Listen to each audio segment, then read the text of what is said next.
दोस्तों सीआरपीसी की धारा 125 का दावा अगर कोर्ट द्वारा खारिज कर दिया जाता है दोस्तों, उसके बाद भी पत्नी घरेलू हिंसा अधिनियम के तहत भरण पोषण यानी कि मेंटेनेंस की मांग कर सकती है। और ये जजमेंट है मध्य प्रदेश हाई कोर्ट का। दोस्तों अभी हम लोग केस को समझते हैं। दोस्तों लाइक कर दीजिएगा, शेयर कर दीजिएगा, सब्सक्राइब कर दीजिएगा ताकि ये इन्फॉर्मेशन और लोगों को भी आगे मिल सके अगर उनके केसेस चल रहे हैं। दोस्तों इसी के साथ में मैंने अभी रिसेंटली कल परसों में एक वीडियो बनाया दोस्तों में कि अगर पत्नी झूठी आपराधिक शिकायतें दर्ज कराती है तो इस आधार पर भी एक तरफा तलाक आसानी से लिया जा सकता है। दोस्तों अभी हम लोग इस जजमेंट की तरफ बढ़ते हैं। दोस्तों केस में क्या था कि पति द्वारा हाई कोर्ट में आपराधिक रिवीजन पिटीशन दाखिल किया गया था दोस्तों, और उसी केस के सिलसिले में यह आदेश पारित किया गया था दोस्तों,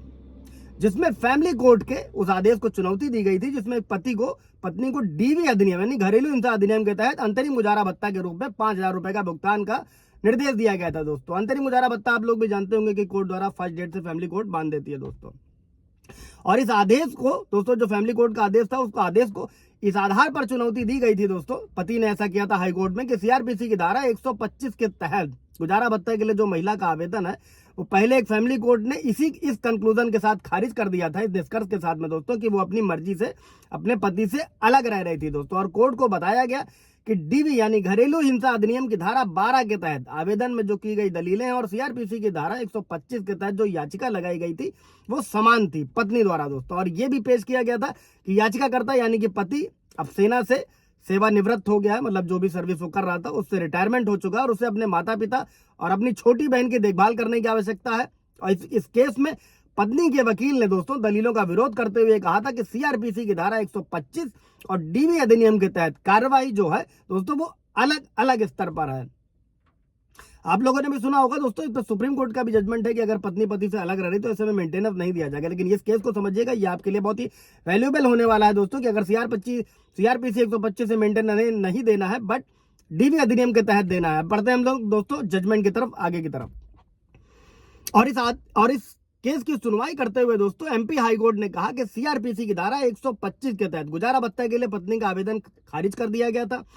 तब भी उसे घरेलू हिंसा अधिनियम के तहत मॉनेटरी रिलीफ यानी कि मौद्रिक राहत मांगने से नहीं रोकता है दोस्तों। और हाईकोर्ट ने कहा था कि सीआरपीसी की धारा 125 और डीवी अधिनियम की धारा 12 के तहत एक मामले में जो निर्णय लिया गया है वो एक दूसरे पर कोई बाध्यकारी प्रभाव नहीं डालता है दोस्तों। और कोर्ट के आदेश में यह कहा गया कि अगर सीआरपीसी की धारा 125 के तहत जो कार्रवाई हो रही है उसमें गुजारा भत्ता मांगने वाली पत्नी के आवेदन को अगर फैमिली कोर्ट द्वारा खारिज कर दिया जाता है दोस्तों, तो ऐसी पत्नी को डीवी अधिनियम के प्रावधानों के तहत रखरखाव या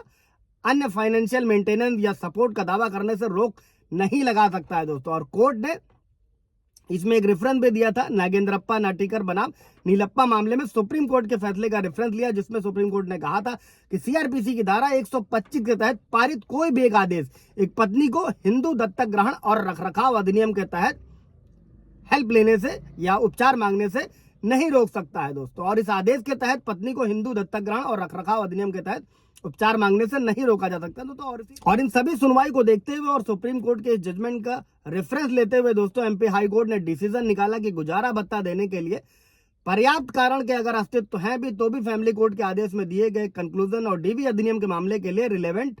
नहीं थे दोस्तों। और पीठ ने सुप्रीम कोर्ट के फैसले पर भी भरोसा किया, जहां यह कहा गया था कि अगर एक कानून के तहत गुजारा भत्ता दिया जाता है तो अपने दावेदार को रखरखाव के लिए एक अलग कानून के तहत दूसरा दावा करने से नहीं रोकेगा। तो दोस्तों कोर्ट ने पति द्वारा दायर याचिका को खारिज कर दिया दोस्तों कि उसे डीवी अधिनियम के तहत मेंटेनेंस ना दिया जाए दोस्तों, बशर्ते कि मेंटेनेंस घरेलू हिंसा अधिनियम के तहत कोर्ट ने जारी किया दोस्तों। कोई सवाल जवाब होगा पूछ लीजिएगा। Thank you.